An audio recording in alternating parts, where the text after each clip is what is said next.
Recording is on. Muy bien, si gustan acompañarme con la oración para iniciar, voy a compartir aquí la pantalla. Permítame tantito. Muy bien, iniciamos en el nombre del Padre, el Hijo y el Espíritu Santo. Amén. Oh Espíritu Santo, amor del Padre y del Hijo, inspírame siempre lo que debo pensar, lo que debo decir, lo que debo callar, cómo debo actuar, lo que debo hacer para la gloria de Dios, para el bien de las almas y mi propia santificación. Espíritu Santo, dame agudeza para entender, capacidad para retener, método y facultad para aprender, sutileza para interpretar, gracias y eficacia para hablar. Espíritu Santo, dame acierto para empezar, dirección al progresar y perfección al acabar. Amén. Aleluya. En nombre del Padre, el Hijo y el Espíritu Santo. Amén. Muy bien. Muy bien, continuamos. Estábamos viendo en la clase anterior el cuarto mandamiento y ahora pasamos al quinto mandamiento. Este quinto mandamiento vemos que para Dios, decíamos, lo más importante después de Él son los padres y después de ahí la vida. Pues vamos a ver qué es lo que incluye esta parte, porque nosotros decimos que escuchamos el mandamiento como viene en el Éxodo 20, capítulo 13. Podemos ir a las escrituras. El Éxodo capítulo 20 y el versículo 13 dice: no matarás. Pero ¿qué incluye esta parte? Porque Jesús explica y extiende este mandamiento. Si vamos a Mateo capítulo 5, versículo del 21 al 22, pueden ver en sus escrituras, Mateo capítulo 5, versículo del 21 al 22, dice: habéis oído que se dijo a los antepasados, es decir, así era antes, porque así habían oído, que se dijo a los antepasados: no matarás, y aquel que mate será reo ante el tribunal. Pues yo os digo, y aquí viene una aclaración que hace Jesús, ¿verdad? Porque si en el Antiguo Testamento decía el Éxodo 20, no matar, y fíjense, aquí no está especificando a qué se refiere en cuanto a, no dice no matarás personas, no matarás animales, no matarás, etcétera, ¿verdad? Dice no matarás. Ese es el mandamiento. Pero Jesús dice: habéis oído antes, ¿verdad? Pero yo os digo, aquí lo cambia Jesús: todo aquel que se encolorice contra su hermano será reo ante el tribunal. Pero el que llame a su hermano imbécil será reo ante el Sanedrín, y el que lo llame renegado será reo de la gehenna del fuego. Fíjense hasta dónde lo extiende, ¿verdad? Porque está hablando ya la gehenna, ¿verdad? Pues sabemos que es lo que para nosotros es el infierno, o sea, es decir, el lugar de los condenados. Entonces ya no está hablando específicamente de arrebatarle la vida a otra persona o a otro ser humano o a un ser vivo. Aquí ya está hablando de no solamente lo físico, sino lo espiritual, ¿verdad? Lo mental, lo verbal, porque lo divide en varias partes, ¿verdad? Todo aquel que se encolorice contra su hermano, es decir, el que se enoje, se moleste contra alguien, entonces ya cambia la cosa, ¿verdad? Porque ya no se trata nada más de una acción, sino ya lo que estoy reteniendo yo en mi corazón.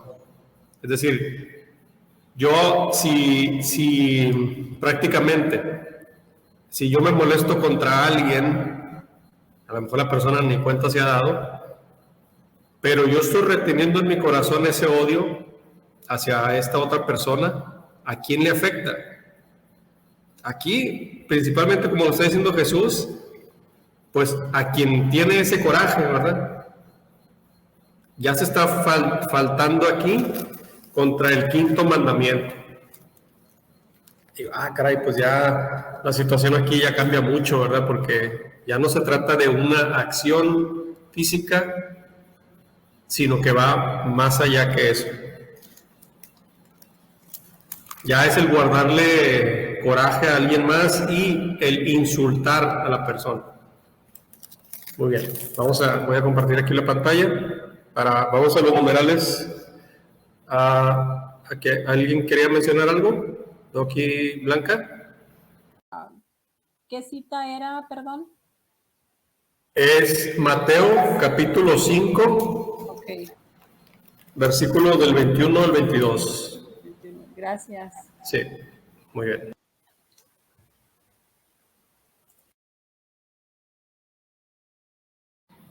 Ok, vamos aquí a los numerales del 22:58 en adelante. Vamos a ver un poquito más esto. Y nos dice el numeral 22:58 que la vida humana ha de ser tenida como sagrada. Esto es muy importante, porque desde su inicio es fruto de la acción creadora de Dios y permanece siempre en una especial relación con el Creador, su único fin. Solo Dios es Señor de la vida desde su comienzo hasta su término. Esta frase encierra todo lo que se refiere a este mandamiento. Solamente Dios es el Señor de la vida desde su comienzo hasta su término. ¿Qué podemos entender de ahí? ¿Cuándo comienza la vida? Pues desde la concepción. ¿Perdón? Desde la concepción. Exactamente, desde la concepción. Ahora, fíjense en este detalle importante. Y a veces es algo que a lo mejor lo decimos por costumbre, ¿verdad? Pero si decimos que la vida empieza desde la concepción, entonces, ¿cuándo el matrimonio empieza a ser padres? ¿En qué momento? Desde el embarazo, ¿no? Exactamente, desde la concepción, ¿verdad? Porque ya existe, es un ser vivo que ya existe. Ya Dios creó a un alma, ¿verdad? Y ya a lo mejor es algo microscópico en una célula, pero ya es un ser humano. Entonces, es incorrecto decir, vas a ser papá o vas a ser mamá, porque entonces quiere decir que no existe. O sea, entonces estamos diciendo que la vida o empieza a ser humano hasta que nace. ¿Sí me explico? Pues ahí nos estaríamos contradiciendo en decir, bueno, yo creo lo que dice la iglesia y la iglesia dice que la vida inicia en la concepción, por lo tanto, ya eres. Desde el momento que ya está la concepción, ya hubo esa unión, ya empiezan a ser padres. ¿Sí me explico? Muy bien. Bueno, eso hay que tenerlo muy presente, ¿verdad? Porque a veces van al baby shower y dicen, es que vas a ser papá o vas a ser mamá. No, ya lo eres porque ya está ahí, ya existe. Muy bien. Entonces, si Dios es el Señor de la vida, por lo tanto, digo, aquí, y ya esto es algo que ya sabemos, ¿verdad? Pero esto va en este mandamiento, pues por lo tanto el aborto es un asesinato, ¿verdad? Porque ya existe, ya es un ser vivo. Entonces, aquí se está faltando contra este mandamiento. Y bueno, como ya hemos visto en otras ocasiones, ¿verdad? El Código de Derecho Canónico, y creo que ya lo hemos platicado en otras ocasiones, en la parte que nos habla de la excomunión, ¿verdad? Esa parte que dice la excomunión late sententia, estamos hablando de vamos al Código de Derecho Canónico vamos a ver aparte de en el título Sí, en el número 1398, ¿verdad? Como ya hemos platicado en otra ocasión, ¿verdad? La excomunión late sentente quiere decir es ipso facto, en el momento en que uno hace cualquiera de las cosas que están enlistadas en el derecho canónico, automáticamente está excomulgado de la iglesia. Porque normalmente sabemos ahora que la excomunión la pronuncia o el obispo, el papa, etcétera, quien tiene la autoridad para hacerlo. Pero, dice el derecho, quien hace eso, automáticamente ya está excomulgado de la iglesia. Ya vimos varias cosas. Aquí nada más para recordar, porque compete a este mandamiento. Dice ¿verdad? Vemos el Código de Derecho Canónico en el título 6, en el número 1398, dice: quien procura el aborto, si éste se produce, incurre en excomunión late sentente. Personas que atentan contra el aborto y sucede, automáticamente está excomulgado de la iglesia. ¿Sí? Entonces, tan enfático es esto porque dice la iglesia en el catecismo, el numeral 2258, Dios es el único Señor de la vida. Por lo tanto, nosotros no tenemos por qué atentar contra la vida de nadie, ¿verdad? Y menos si se trata de los propios hijos, ¿verdad? Muy bien. Sí. Blanca, ¿quiero comentar algo? Y en el caso de los que se suicidan. Ok, eso también entra en este mandamiento. Ahorita vamos para allá. Hay varias cosas que entran en este mandamiento. Ahora bien, nosotros no podemos juzgar, ¿verdad? Porque no sabemos qué es lo que pasó en el último momento. No sabemos si en el último segundo la persona se arrepintió. Solamente la misericordia de Dios es la que... Solamente Dios puede saber, ¿verdad? ¿Qué es lo que sucedió? Pero, definitivamente, y vemos ahorita, en este mandamiento entra esa parte, ¿verdad? Quien se suicida, y de hecho la iglesia no le celebraba las exequias. Y más cosas. Ahí vamos para allá. Muy bien, voy a compartir la pantalla nuevamente. Continúa. Entonces, la vida es sagrada. Nadie en ninguna circunstancia puede atribuirse el derecho de matar de modo directo a un ser humano inocente. De hecho, ahí les recomiendo, no lo traigo ahorita aquí, pero hemos platicado sobre esto también en otra ocasión, pero les recomiendo que vean la Didaje y la Didascalia. Recuerden que estos son de los primeros escritos de los apóstoles. Y ahí habla sobre esa parte del aborto también, porque ya desde aquel tiempo pasaba. Ahora, fíjense, hay diferentes teologías, ¿verdad? Pero que no son católicas. Y esto lo digo nada más con el simple hecho de que para que no se dejen confundir, porque hay algunos protestantes que dicen que la vida inicia cuando nace y que recibe el primer aliento, porque así como se menciona en las escrituras, ¿verdad? Que la persona recibe el espíritu, porque así sucedió con Adán y Eva, ¿verdad? De que Dios sopló sobre ellos y recibieron el espíritu. Y hay muchos que así lo creen. Es una teología protestante, ¿no? Ellos piensan que hasta que no jala el aire la persona cuando nace es cuando recibe el espíritu. Pero entonces esto ya va en contra, ¿verdad? Porque entonces quiere decir que Jesús no era lo que es cuando estaba en el vientre, cuando estaba en el vientre de su madre. Las escrituras no dicen eso, ¿verdad? Porque recuerden cuando la Virgen María va a visitar a su prima, ¿qué es lo que sucede? Vamos a verlo en las escrituras para no decirlo aquí de memoria. Algo muy interesante, que ya lo sabemos, ¿verdad? Vamos a Lucas, que es quien lo explica, ¿verdad? Lucas capítulo 1, versículo del 39.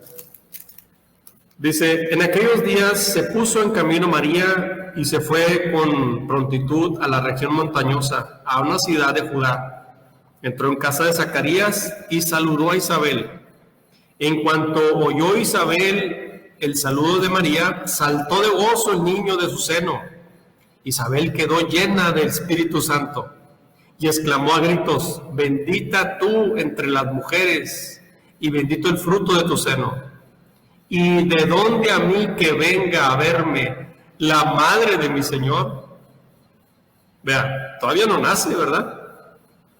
Pero ya es la madre de su Señor, dice. Entonces, esa idea, ¿verdad?, que tienen algunas personas de que hasta que nace es cuando ya es, pues no, ¿verdad? No, por eso dice la iglesia desde la concepción, aquí, y lo está mencionando, ¿verdad? ¿De dónde aquí que la madre de mi Señor? O sea, ya lo es, porque ya existe, y Jesús ya está ahí, Dios se encarnó y ya está ahí. Muy bien, pasamos voy a compartir aquí nuevamente la pantalla.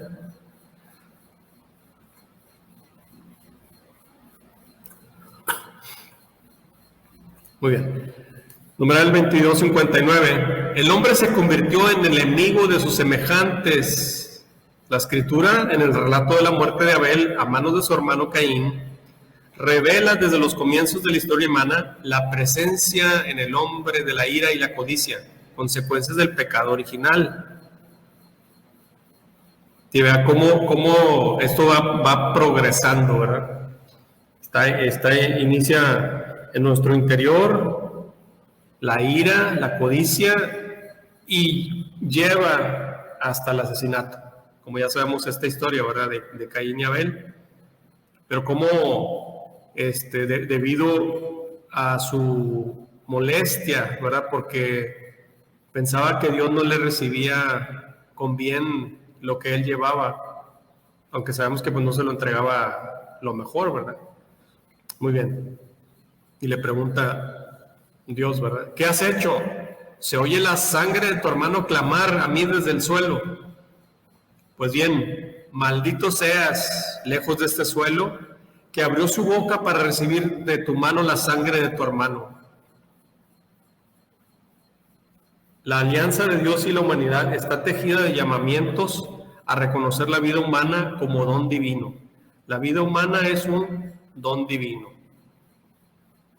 Entonces, cada embarazo dice, hay una vida nueva, es un don divino. Muy bien, 22:60. El Antiguo Testamento consideró siempre la sangre como un signo sagrado de la vida. Como dice en el Levítico 17:14, la validez de esta enseñanza es para todos los tiempos, desde siempre y para siempre. El homicidio voluntario de un inocente es gravemente contrario a la dignidad del ser humano, a la regla de oro, a la santidad del Creador. Homicidio voluntario. El Señor añade al precepto no matarás el rechazo absoluto de la ira, del odio y de la venganza. Vean cómo la ira, el odio y la venganza están atentando contra el quinto mandamiento. Aquí ya cambia la situación, ¿verdad? Porque entonces cuando haga mi examen de conciencia voy a decir, Señor, pequé contra el quinto mandamiento porque tuve ira contra tal persona, ¿verdad?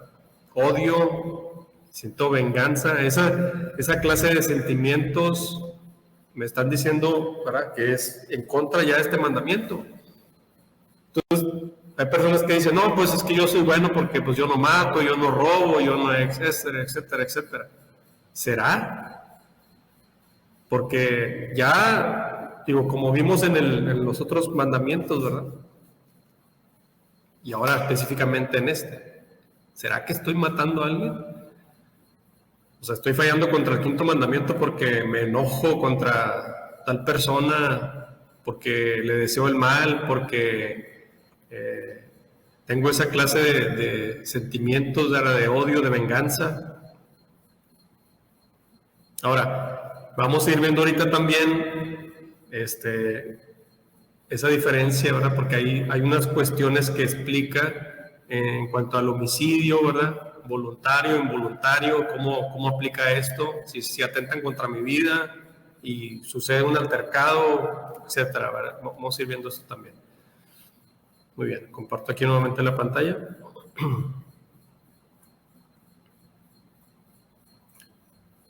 Y nos dice, el Señor añade este precepto, para lo que decíamos, el rechazo absoluto de la ira, del odio y de la venganza en el Sermón del Monte. Más aún, Cristo exige a sus discípulos presentar la otra mejilla. Ya que no es tan fácil ser cristiano, ¿verdad? Amar a los enemigos, él mismo no se defendió y dijo a Pedro que guardase la espada en la vaina. Numeral 22:62, Mateo 26:52. Muy bien, ahora ¿qué pasa con la legítima defensa? Numeral 22:63, la legítima defensa de las personas y las sociedades no es una excepción a la prohibición de la muerte del inocente que constituye homicidio voluntario. Dice Santo Tomás de Aquino, la acción de defenderse puede entrañar un doble efecto. El uno es la conservación de la propia vida, el otro la de la muerte del agresor. Nada impide que un solo acto tenga dos efectos, de los que uno solo es querido, sin embargo el otro está más allá de la intención. Vamos a ver esto ahorita. Numeral 22:64. El que defiende su vida no es culpable de homicidio, incluso cuando se ve obligado a aceptar a su agresor un golpe mortal. Eso es muy importante. Aquí es una situación distinta, ¿verdad? Porque aquí, cuando se ve obligado a atestar al agresor porque está defendiendo su vida. Muy bien, ahora hay sus apéndices en esto, ¿verdad? 22:64. El amor a sí mismo constituye un principio fundamental de la moralidad. Es, por tanto, legítimo hacer respetar el propio derecho a la vida. Dice Santo Tomás de Aquino, si para defenderse se ejerce una violencia mayor que la necesaria, se trataría de una acción ilícita. Fíjense, esto es bien importante. Es decir, yo voy a defender mi vida porque estoy cuidando la vida, en este caso la propia, pero solamente lo necesario para poder salvar mi vida. No se trata de ensañarse contra el otro, ¿verdad? Contra el agresor. Por eso, en muchas ocasiones, lo mejor es retirarse, ¿verdad? Entonces, pues si sabes que la situación se está complicando, pues retírate.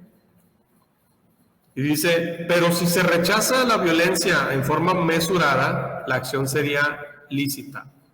Y no es necesario para la salvación que se omita este acto de protección mesurada, a fin de evitar matar al otro, pues es mayor la obligación que se tiene de velar por la propia vida que por la del otro. Dice Santo Tomás de Aquino, la Suma Teológica. Numeral 22:64. Es mayor la obligación que se tiene de velar por la propia vida que por la del otro. 22:65. La legítima defensa puede ser no solamente un derecho, sino un deber grave para el que es responsable de la vida del otro. La defensa del bien común exige colocar al agresor en la situación que no puede causar prejuicio. Por este motivo, los que tienen autoridad legítima tienen también el derecho de rechazar, incluso con el uso de las armas, a los agresores de la sociedad civil confiada a su responsabilidad. Pues aquí estamos hablando, por ejemplo, de los soldados, ¿verdad? La gente que su responsabilidad es cuidar de la sociedad contra agresores. Ahora bien, dice el 2266, la legítima autoridad pública tiene el derecho y el deber de aplicar penas proporcionadas a la gravedad del delito. ¿Sí? Cuando la pena es aceptada voluntariamente por el culpable, adquiere un valor de expiación. Muy bien. Más ampliamente ya a detalle eso se verá en alguna clase de moral, ¿verdad? Pero una especialidad moral. Pero aquí esto es lo básico. Muy bien. 2266. A la exigencia de la tutela del bien común corresponde el esfuerzo del Estado para contener la difusión de comportamientos lesivos de los derechos humanos y las normas fundamentales de la convivencia civil. La pena tiene ante todo la finalidad de reparar el desorden introducido por la culpa. Cuando la pena es aceptada voluntaria por el culpable, adquiere un valor de expiación. La pena finalmente, además de la defensa del orden público y de la tutela de la seguridad de las personas, tiene una finalidad medicinal. En la medida de lo posible debe contribuir a la enmienda del culpable, porque también aquí se habla sobre la pena de muerte, ¿verdad? O las personas que están en la cárcel y que pasan, no en todos los países sucede eso, pero también la Iglesia habla sobre eso. Muy bien. 2267. La enseñanza tradicional, permítame tantito.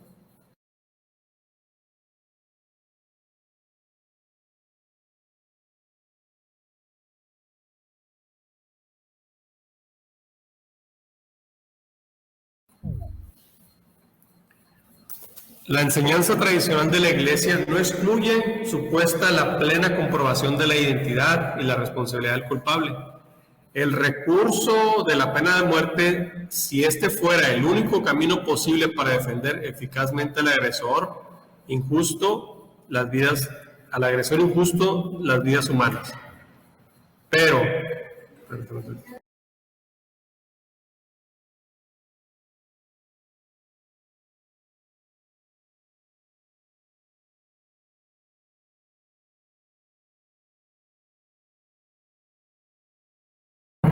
muy bien.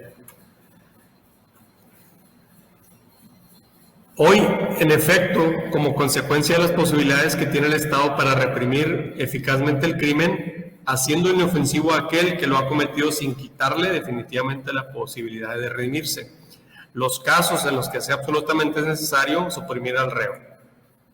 Muy bien.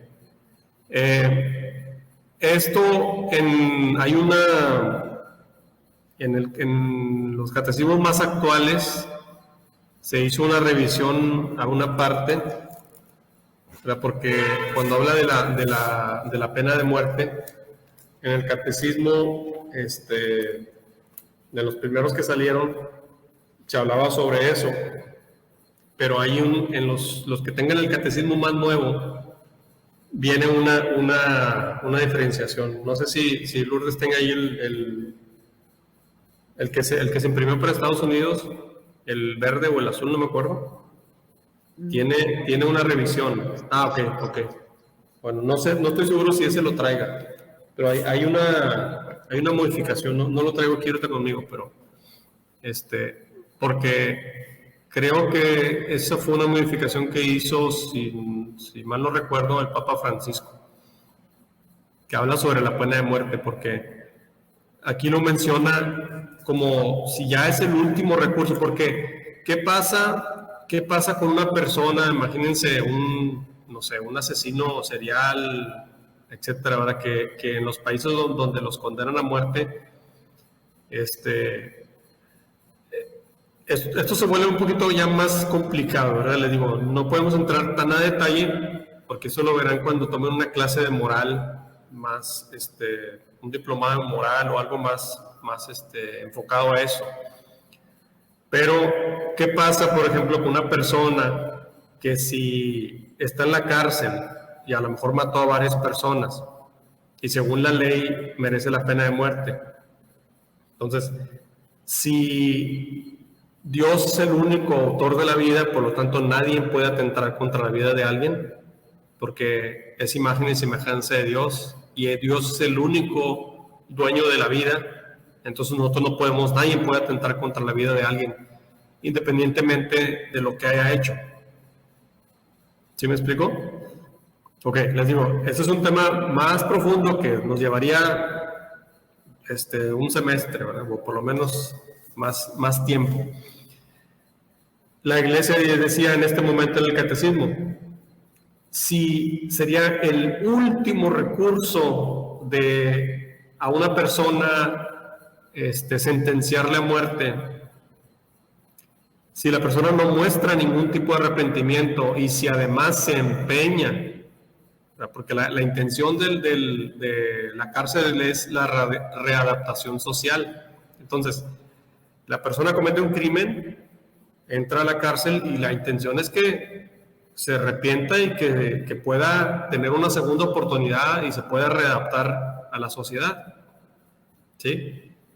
Pero si la persona dice, estoy esperando nada más a lo mejor escaparme o con que me dejen salir, y va a continuar haciendo lo que está haciendo, pues hay que cuidar a los demás, ¿verdad? Entonces decía ahí como que es el último recurso cuando se sabe que la persona se empeña en seguir haciendo o seguir asesinando.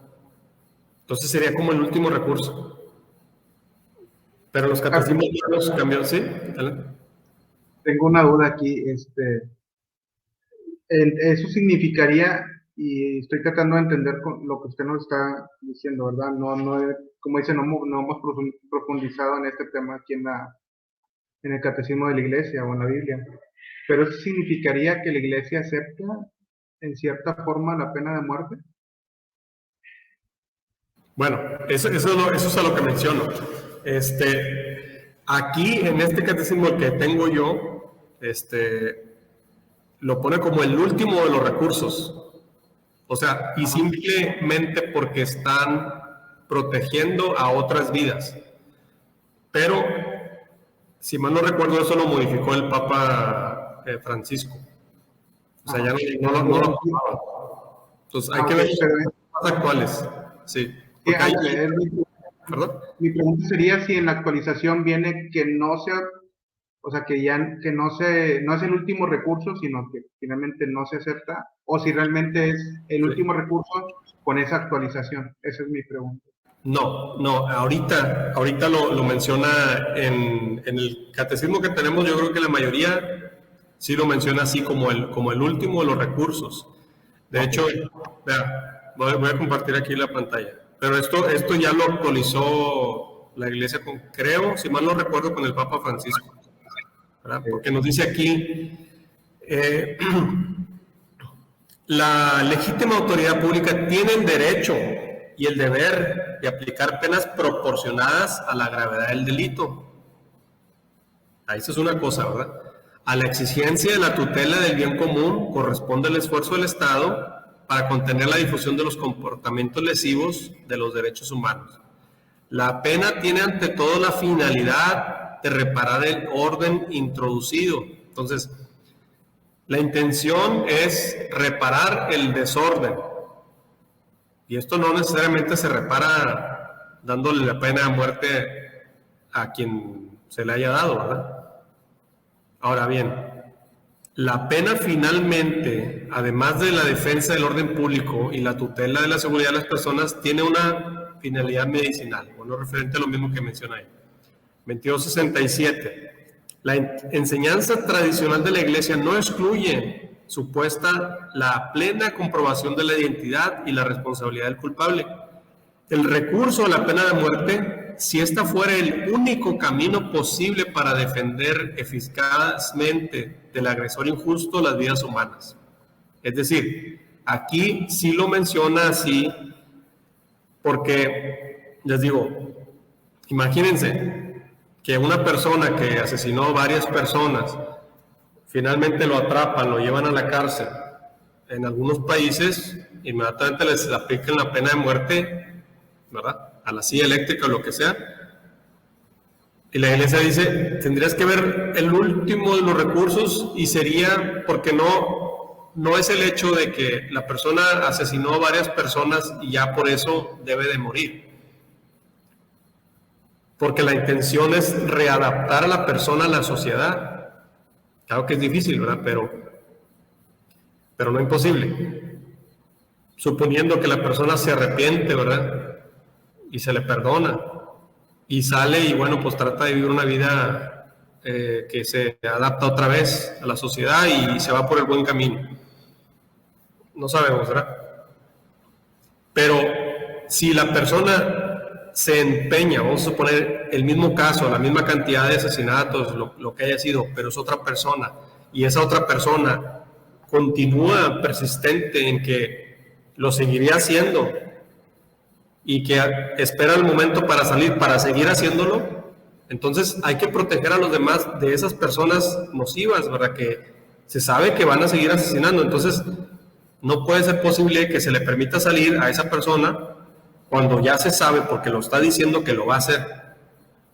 Entonces, decía la iglesia, si es el último recurso, o sea, la persona se empeña y sigue, a lo mejor hasta sigue asesinando dentro del lugar, tal vez es el último recurso, entonces hay que aplicarle la pena de muerte porque no hay otro camino. ¿Sí me explico? ¿Sí me explico lo que comento? Ok, eso es lo que dice aquí este numeral, ¿verdad? Pero, les digo, eso lo modificó ya, si mal no recuerdo, el Papa Francisco. O sea que ya no lo acepta de esa manera. Muy bien, pasamos al si voy a compartir la pantalla nuevamente. Una ¿Sí? pregunta antes de continuar. En la parte donde viene lo de la legítima defensa, ¿verdad? Que después dice, es mayor la obligación de velar por la propia vida que la del otro. ¿Qué pasa en el caso de que, por ejemplo, los hijos estén en un peligro o algo, ¿verdad? O sea, pues también es nuestra obligación cuidar o defender su vida, ¿no? Sí, claro. Sí, claro. Es lo mismo que aplica en el anterior que vimos con respecto a quien tiene la responsabilidad de cuidar a la sociedad, o quien tiene la autoridad, como un soldado, por ejemplo, ¿verdad? O sea, el ejército, su función, entre otras, es velar por la vida de las personas. Entonces, no se trata de matar por matar, sino con el fin de proteger las vidas. Y si eso llega a suceder, pues ahí es distinto, ¿verdad? Cambia cuando ya se hace con saña o cuando ya se hace por gusto, por odio, ahí cambia la situación. Pero sí menciona, primero hay que cuidar la vida propia, ¿verdad? En el caso de los papás, para con los hijos igual. O para quien tiene la autoridad para hacerlo. Nomás que les digo, este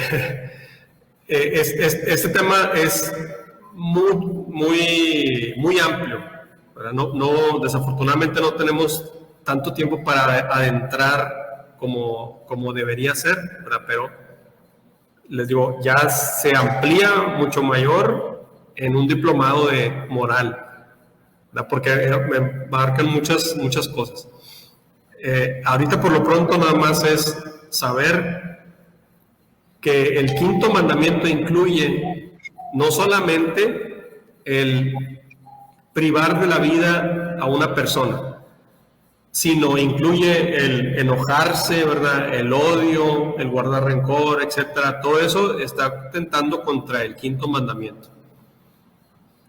Habla también sobre, en el caso, ¿verdad?, de la legítima defensa, ¿verdad?, que hay que primero velar por la vida de uno, porque al fin y al cabo está cuidando la vida. Habla sobre el aborto, y ahorita vamos a ver si nos da un poquito más de tiempo. Incluye el aborto, la eutanasia, el suicidio, etcétera, ¿verdad? Bueno, vamos a continuar aquí tantito. Comparto la pantalla. Muy bien.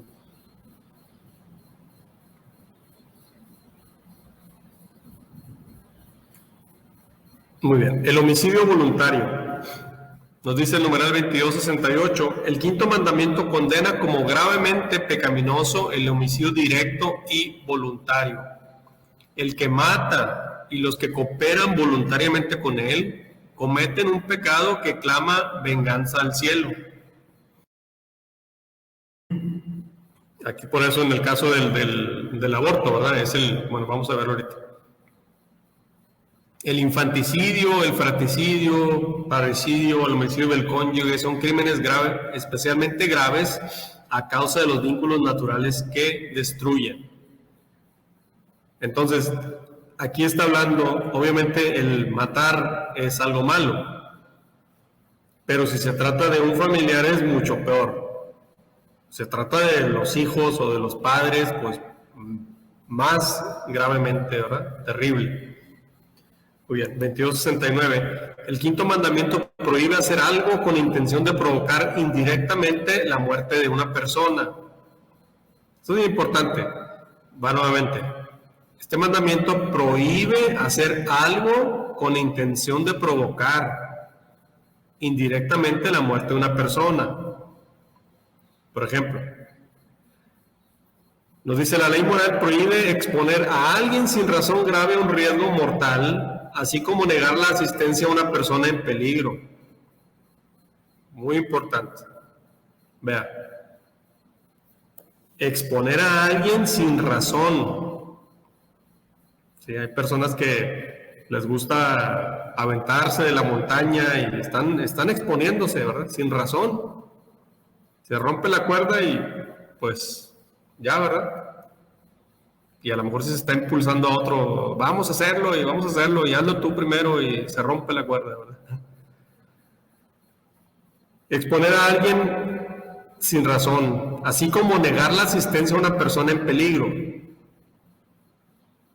Vea, fíjese cómo se emplea esto, porque el no ayudar a alguien que está en peligro de muerte, estamos fallando contra el quinto mandamiento. Muy bien. El homicidio involuntario no es moralmente imputable, pero no se está libre de la falta grave cuando sin razones proporcionadas se ha obrado de manera que según se ha seguido la muerte, incluso sin intención de causarla. Aquí es donde hay una línea muy tenue, ¿verdad? En estas situaciones. El aborto, 2270. La vida humana debe ser respetada y protegida de manera absoluta desde el momento de la concepción. Desde el primer momento de su existencia, el ser humano debe ver reconocidos sus derechos de persona, entre los cuales está el derecho inviolable de todo ser inocente a la vida. Y dice, aquí lo sustentan las escrituras, ¿verdad? Jeremías 1:5. Antes de haberte formado yo en el seno materno te conocía. Antes de haberte formado yo en el seno materno. ¿Qué está diciendo? Que Dios es como si lo hubiera creado antes de, o nos hubiera creado, ¿verdad? Todos nos creó antes de engendrarnos. Antes de haberte formado yo en el seno materno te conocía, y antes de que nacieses te tenía consagrado. Muy bien. El aborto directo, es decir, querido como un fin o como un medio, es gravemente contrario a la ley moral. Esto no es lo mismo, ¿verdad? No es lo mismo porque hay abortos que no son queridos, que simplemente se desprenden, ¿verdad? Y que son natural, o sea, es algo distinto. Es una situación diferente. Vea, esto es lo que les digo. Aquí les recomiendo ampliamente la didaje y la didascalia. Esos son documentos que debemos de tener también, conocerlos. Es muy importante. Y aquí pone una frase referente a esto. En la didaje nos dice: no matarás el embrión mediante el aborto. No darás muerte al recién nacido. No matarás el embrión mediante el aborto. Ya está reconociendo desde aquí en la didaje, y que son los escritos de los primeros cristianos, de que reconocían que ya es una persona que ya está con vida y que el aborto es un asesinato. Dice la didaje, podemos ver la epístola de Bernabé, Tertuliano, etcétera. Nos dice, por consiguiente, se ha de proteger la vida con máximo cuidado desde la concepción. tanto el aborto como el infanticidio son crímenes abominables. 2271. La cooperación formal a un aborto constituye una falta grave. La Iglesia sanciona con pena canónica de excomunión este delito contra la vida. Y es lo que les mencionaba hace rato, ¿verdad? Quien procura aborto, si éste se produce, incurre en excomunión late sententi. Es decir, de modo que incurre ipso facto en ella quien comete el delito. Aquí no tiene que pronunciarlo la autoridad de la Iglesia, sino que cuando eso ocurre, automáticamente está excomulgado de la Iglesia. Como ya hablamos en otras clases, hay otras cosas, ¿verdad?, que llevan a la excomunión. Unas cosas son obvias, ¿verdad?, como atentar contra la Sagrada Eucaristía, etcétera, ¿verdad? Pero también, por ejemplo, quien atenta contra el obispo, ¿verdad?, contra el papa. Por ejemplo, decíamos también quien oye una confesión sacramental, ¿verdad? Decíamos, esto lo hemos platicado varias veces, ¿verdad?, porque está en la fila para la confesión, y si están escuchando para la confesión sacramental, se ocurre en excomunión late sententi. Muy bien. Continúa. Entonces, también el numeral 2273, el derecho inalienable de todo individuo humano inocente a la vida constituye un elemento constitutivo de la sociedad civil y de su legislación. El respeto y la protección que se han de garantizar desde su misma concepción a quien deben hacer. Exige que la ley prevea sanciones penales apropiadas para toda deliberada violación de sus derechos. Es decir, la Iglesia exige, ¿verdad?, que se cuiden los derechos de la persona humana. Muy bien.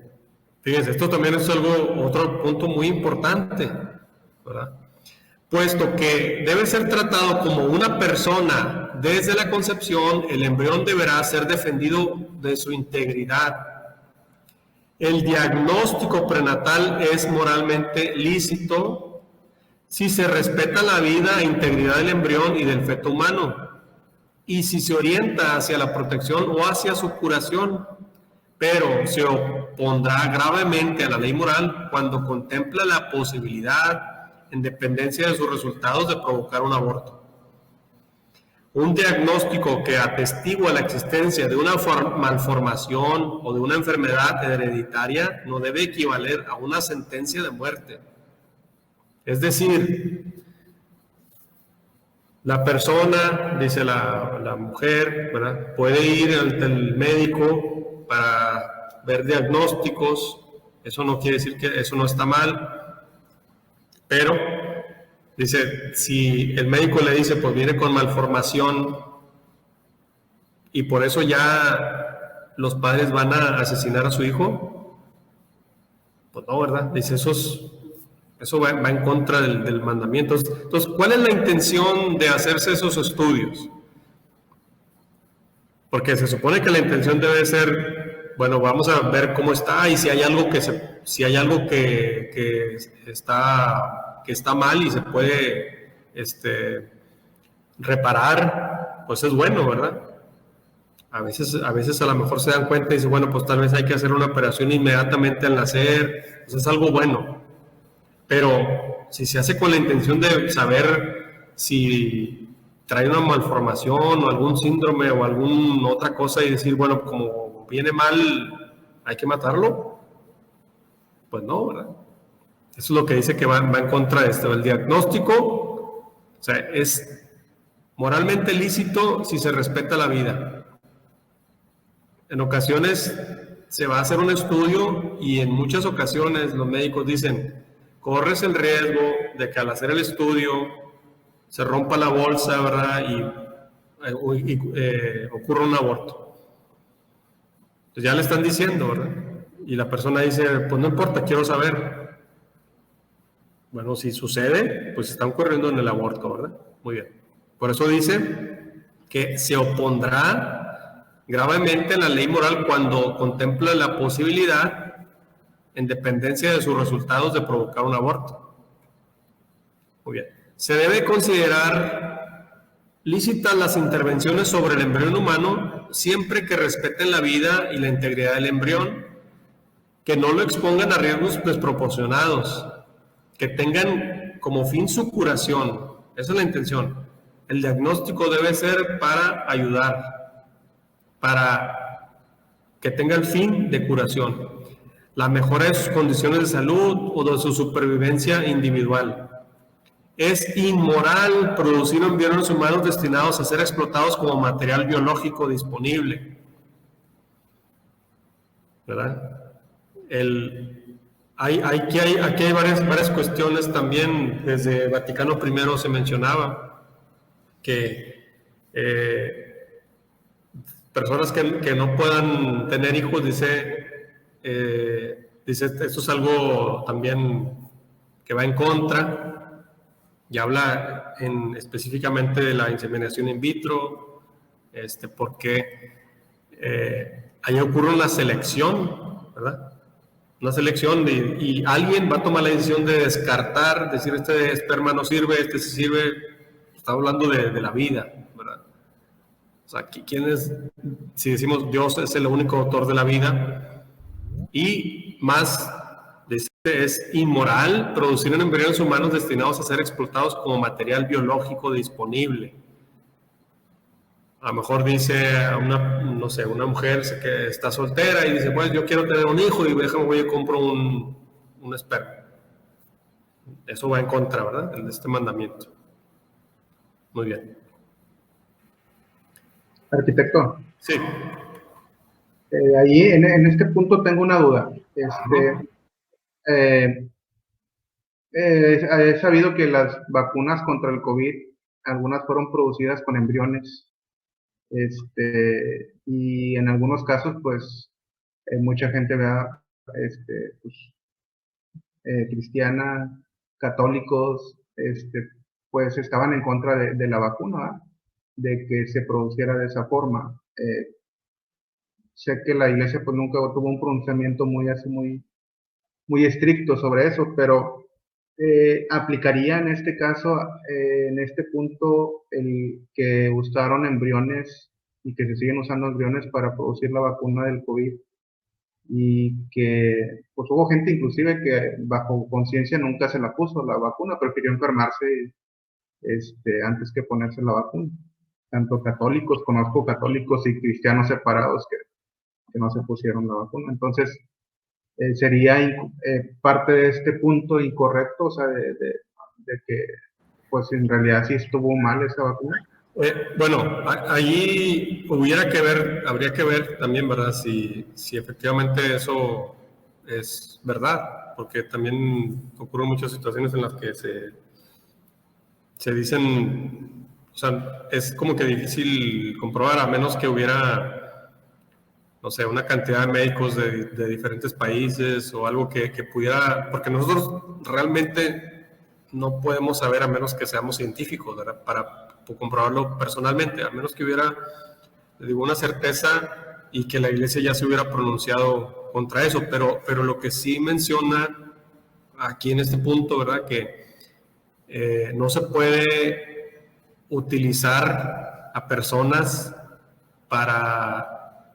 como material disponible, ¿verdad?, destinados a ser explotados como material biológico, como lo mismo ocurre como en el caso de los órganos, ¿verdad? O sea, desafortunadamente, y eso obviamente es un crimen, pero hay personas que no les importa, ¿verdad? O sea, que robar órganos de personas con tal de salvar a otros, y eso pues tampoco, ¿verdad? Entonces, aquí implicaría en una situación muy similar, en la que pues nos dice, ¿verdad?, muy claramente aquí es inmoral producir embriones para ser explotados como material biológico. O sea, no como si fuera un criadero, ¿verdad? Porque estamos hablando de personas, de almas, de seres humanos. Digo, en ese caso específico de la vacuna, no sé si la iglesia mencionó algo o si era algo comprobado. Creo que sí. No estoy enterado sobre eso. Pero lo que sí... ¿Sí? Yo recuerdo haber visto algo, inclusive ahorita estaba buscando y en la página de vaticannews.va hay algo que dice: la CDF califica las vacunas anti-COVID como moralmente aceptables.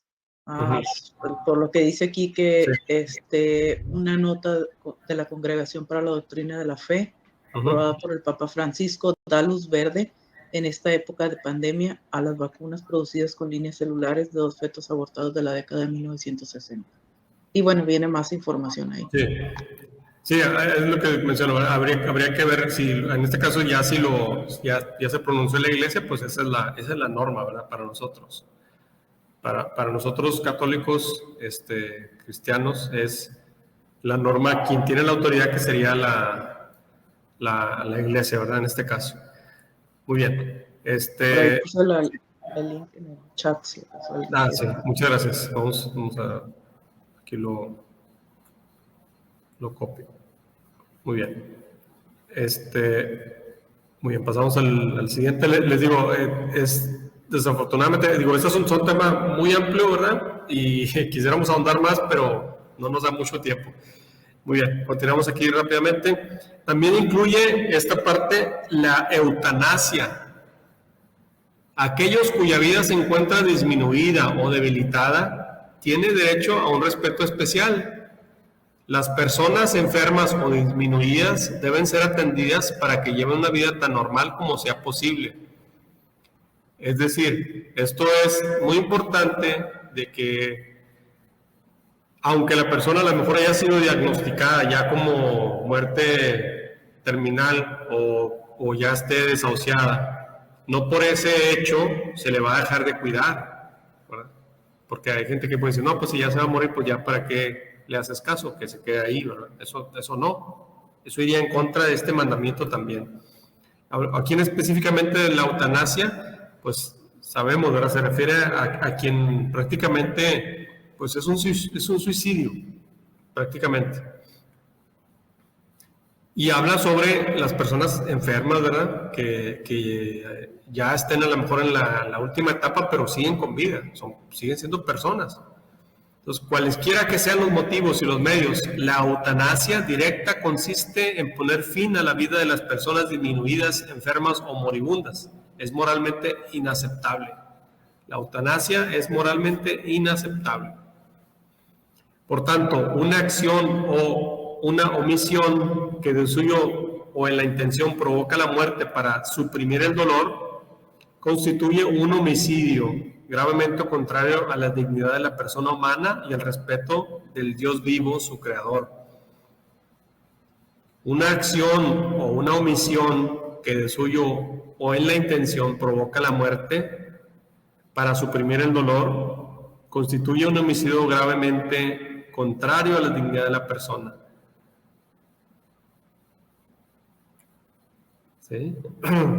El error del juicio en el que puede haber caído de buena fe no cambia la naturaleza de este acto homicida, que ha de rechazar y excluir siempre. La interrupción de tratamientos médicos onerosos, peligros extraordinarios o desproporcionados a los resultados puede ser legítima. Vea, esto es importante, es muy importante. La interrupción de tratamientos médicos onerosos, peligrosos, extraordinarios o desproporcionados a los resultados puede ser legítima. Interrumpir estos tratamientos es rechazar el encarecimiento terapéutico. Con esto no se pretende provocar la muerte, se acepta el no poder impedirla. Si una persona está enferma y ya la persona, quien lo está cuidando, quien está a su lado, ya no tiene dinero, ya no tiene la capacidad, ya no puede hacer nada, pues no es que lo está matando, ¿verdad? Sino que está aceptando no poder impedirla. ¿Sí me explico? Profe, yo ahí siempre tuve, no sé si es que estoy equivocada, pero siempre tuve la duda de que si la eutanasia es una acción que se debe hacer, ¿verdad? Pero que no se debe hacer tuve mucha duda precisamente por eso, cuando salen las películas o así, ¿verdad? De gente probablemente conocida o cercana, cuando ya deciden, no, ya no hagan más, o sea, ya déjenme así, cuando son a lo mejor personas muy mayores. Y a mí me causaba mucha duda porque entonces decía yo, entonces la van a dejar morir, o sea, ¿cómo es eso? Pero ya ahorita leyéndolo, pues, como dice ahí, no es provocar la muerte, solamente se acepta, ¿verdad? O sea, se acepta que a lo mejor ya no va a haber mejora para la persona, ¿verdad? Sí. Ahora bien, decía, el hecho de que la persona ya diga al médico, no, pues ya le quedan, no sé, horas o lo que sea, ¿verdad? No se trata de que, bueno, pues ya lo dejes a su olvido como si ya hubiera muerto. La persona sigue con vida, ¿verdad? Por eso dice, hay que seguirle tratando con amor, con paciencia y en todo lo posible, pero si la persona dice, pues, ya no tiene dinero, si para ello tiene competencia y capacidad, o si no por los que tienen los derechos legales, respetando siempre la voluntad razonable y los intereses del paciente. ¿Sí? Aunque la muerte se considere inminente, los cuidados ordinarios debidos a una persona enferma no pueden ser legítimamente interrumpidos. Muy bien. El suicidio también está en contra de este mandamiento, obvio. Cada cual es responsable de su vida delante de Dios que le ha dado. Él sigue siendo su soberano dueño. Hay gente que dice, es que es mi vida. ¿Será? Dios es el dueño de la vida. Yo puedo hacer lo que quiera. ¿Estás seguro? Nosotros estamos obligados a recibirla con gratitud y a conservarla para su honor y para la salvación de nuestras almas.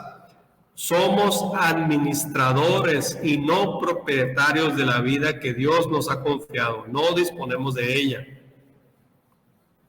Esto es muy importante. No somos dueños de la vida. Entonces, ¿qué es mi vida? No. Somos administradores. Dios es el dueño de la vida. El suicidio es contrario al amor del Dios vivo. El suicidio contradice la inclinación natural del ser humano a conservar y perpetuar su vida. Es gravemente contrario al justo amor de sí mismo. Ofende también al amor al prójimo, porque rompe injustamente los lazos de solidaridad con la sociedad, con la familia, etc. Ahora bien, el 2282 nos aclaran algunas cosas. Trastornos psíquicos graves, la angustia o el temor grave de la prueba del sufrimiento de la tortura pueden disminuir la responsabilidad del suicida. Pueden disminuir la responsabilidad del suicida. Si se comete con intención de servir de ejemplo, especialmente a los jóvenes, el suicidio adquiere además la gravedad de escándalo. La cooperación voluntaria al suicidio es contraria a la ley moral.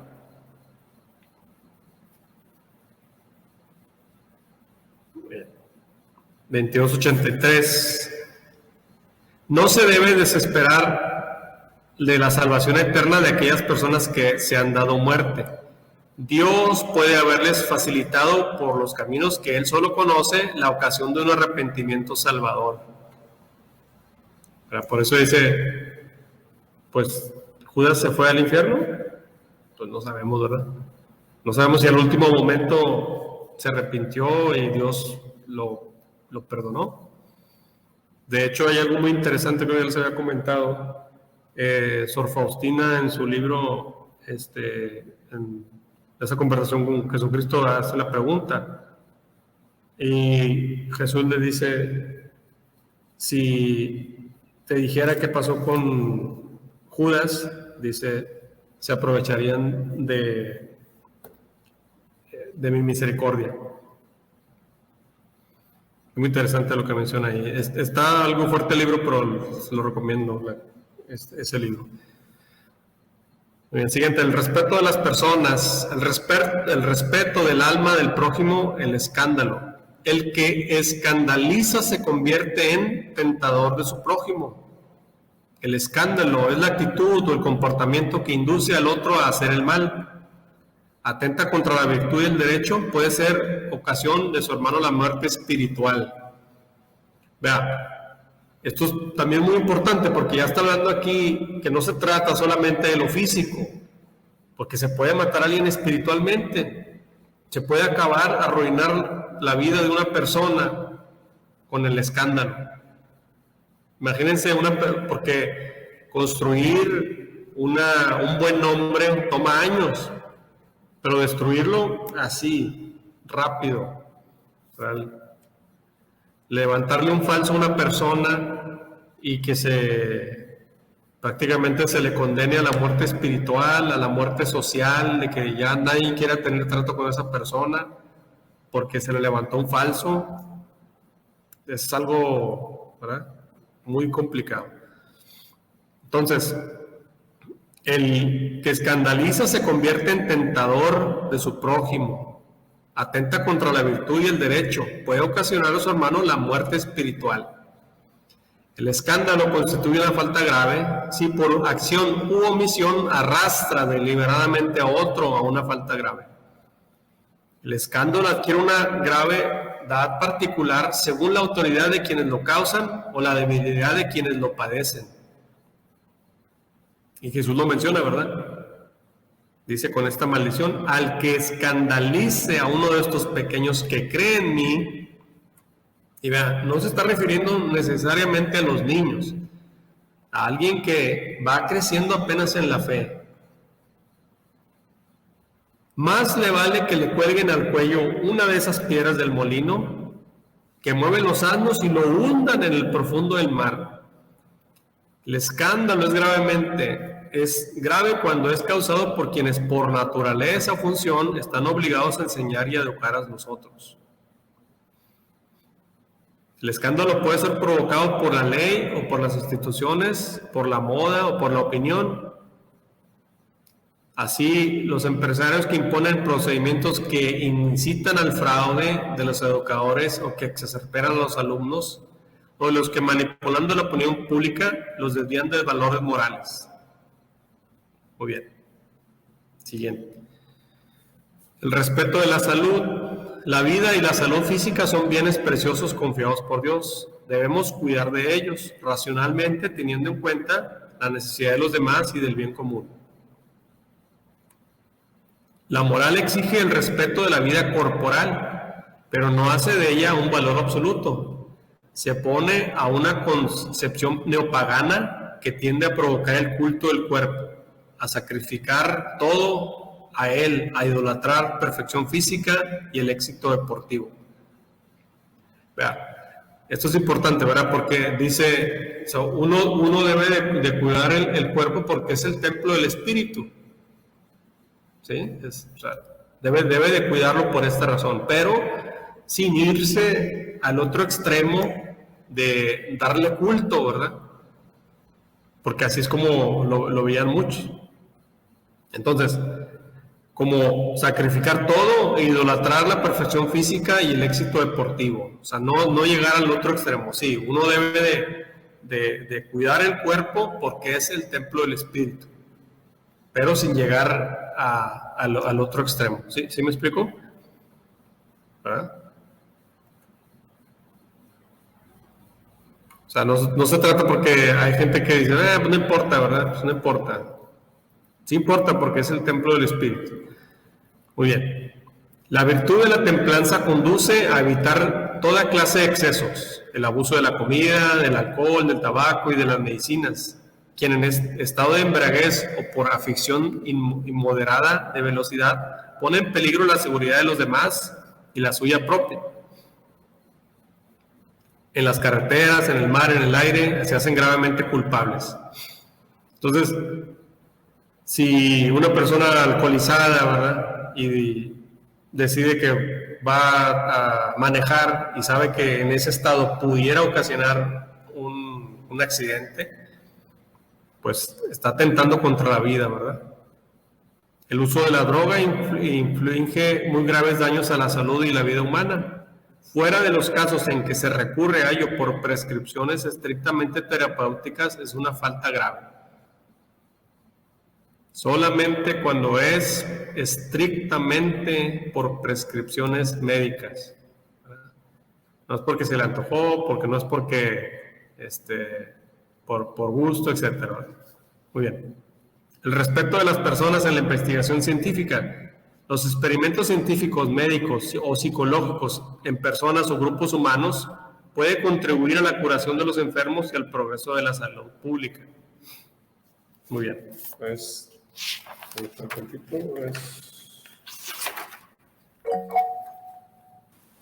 sí, adelante, Blanca. Aquí, por ejemplo, ya se vende la droga como que tener un Oxxo, no sé. Mira, por ejemplo, esas personas que se dedican a la venta libre de la droga también quedan ahí con ese pecado.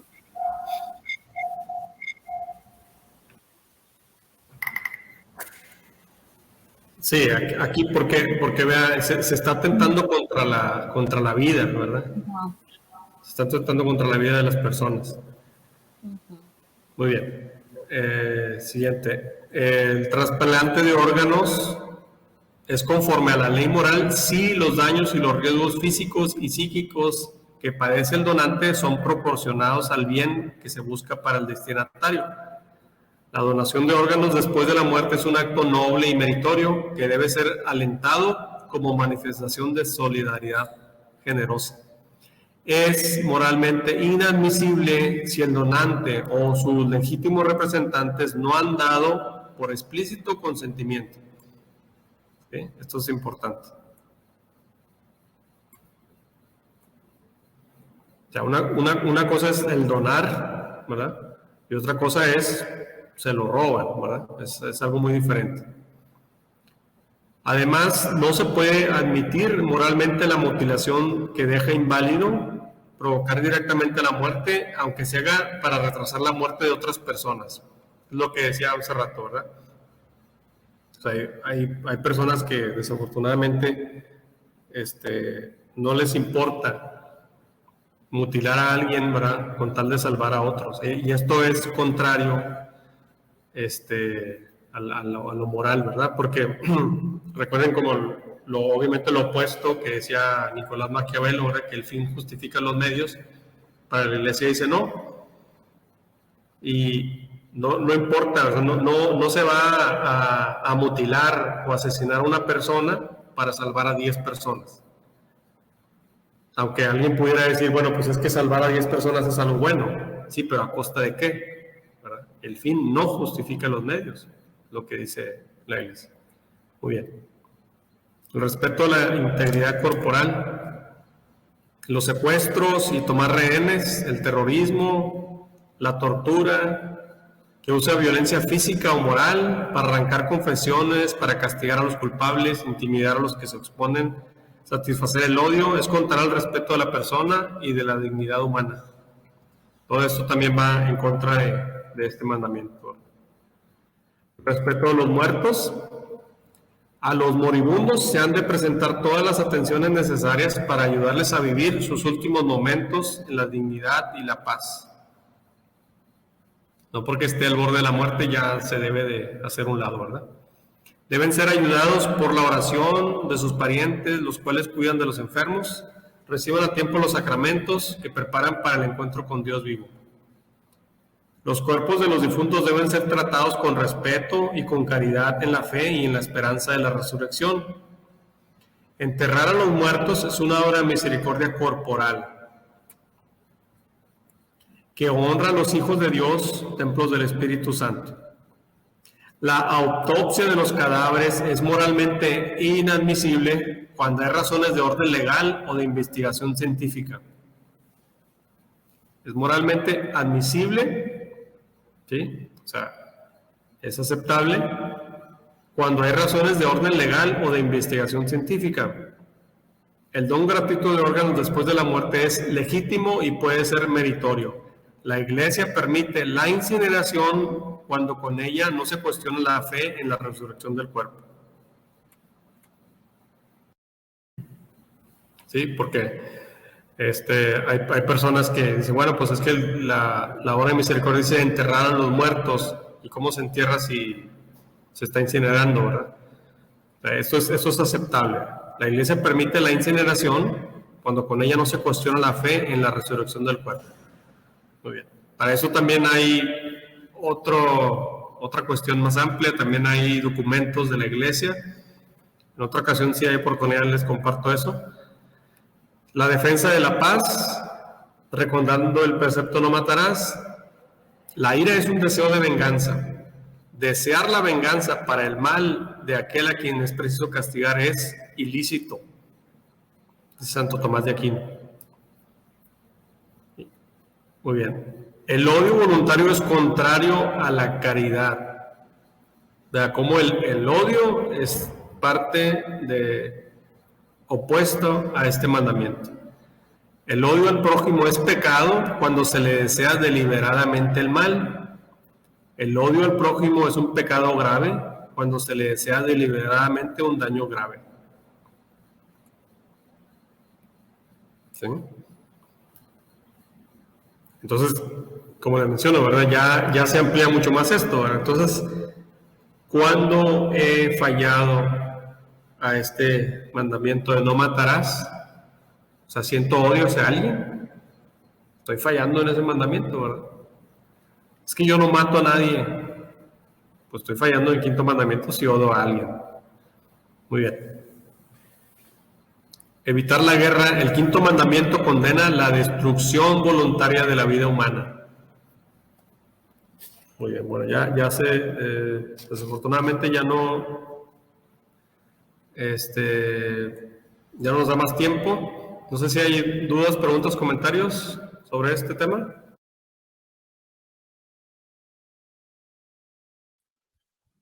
Arquitecto, voy a aprovechar el tiempo porque yo sé que es bien poquito, pero aquí en el numeral 2267 sí viene sobre, lo acabo de comprar, y viene lo que mencionaba al principio, dice, por lo tanto la Iglesia enseña a la luz del Evangelio que la pena de muerte es inadmisible porque atenta contra la inviolabilidad y la dignidad de la persona y se compromete con determinación a su abolición en todo el mundo. Así es. Sobre la marca. Ahí debe de tener alguna referencia. No sé si eso lo puso el Papa Francisco. Aquí dice el Papa Francisco, discurso con motivo del 25 aniversario del Catecismo de la Iglesia Católica el 11 de octubre del 2017. Sí, entonces ya lo menciona ahí, ¿verdad? Es inadmisible. O sea, antes lo mencionaba el Catecismo, de que como último de los recursos, pero ya no, ¿verdad? Sí, así es. Actualiza. Muy bien. Bueno, nos despedimos con un Padre Nuestro, en nombre del Padre, el Hijo y el Espíritu Santo. Amén. Padre nuestro que estás en el cielo, santificado sea tu nombre. Venga a nosotros tu reino. Hágase tu voluntad en la tierra como en el cielo. Danos hoy nuestro pan de cada día. Pero nuestras ofensas, como también nosotros perdonamos a los que nos ofenden. No nos dejes caer en tentación, líbranos del mal. Amén. En nombre del Padre, el Hijo y el Espíritu Santo. Amén. Muy bien, nos vemos la próxima. Hasta luego, que estén bien. Buenas noches.